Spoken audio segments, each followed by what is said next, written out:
In today's video, I'm going to teach you how to restore deleted contacts in Outlook. If you've ever accidentally deleted a contact and need to recover it, you're in the right place. We're going to walk through this process step by step, ensuring you can get your contacts back swiftly and efficiently without any hassle. First, let's start by opening the Outlook app on your desktop. If you're not familiar with where to find it, look for the Outlook icon on your desktop or within your Start menu. Once the application is open, you should be greeted with your familiar Outlook dashboard. At this stage, it's important to stay a little organized. Make sure you're signed in with the correct account, especially if you manage multiple email accounts with Outlook. Now direct your attention to the left-hand side of your screen. You'll see various icons or categories such as Mail, Calendar, Tasks, and the one we need today, People. Click on the People icon. This section houses all your contacts where you can add new ones or manage existing ones. Next, we're going to look for the deleted contacts.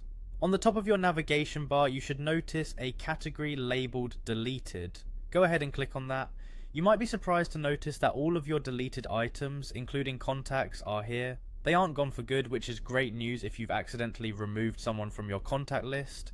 Once you have the deleted section open, it might take a moment to locate the specific contact you wish to restore, especially if you have a lengthy list. Scanning this list, you may want to use any available search functionalities, if accessible, to speed up this process. Now that we've found the contact we wish to recover, the last step is simple. Click on the Restore option. This action essentially tells Outlook to move the contact back to its original position within your main contact list. Watch as the contact is reinstated to where it belongs, almost like it never left.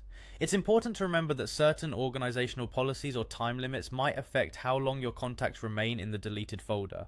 Thus, acting promptly is always a good strategy. And there you have it, you have successfully restored a deleted contact in Outlook. Take a moment to revisit the People section just to confirm everything looks as it should. Knowing how to recover these contacts can be an indispensable tool in managing your digital communications. If this process helped you, make sure to keep this video handy or share it with others who might run into the same issue. Thank you for tuning in today, and happy organizing.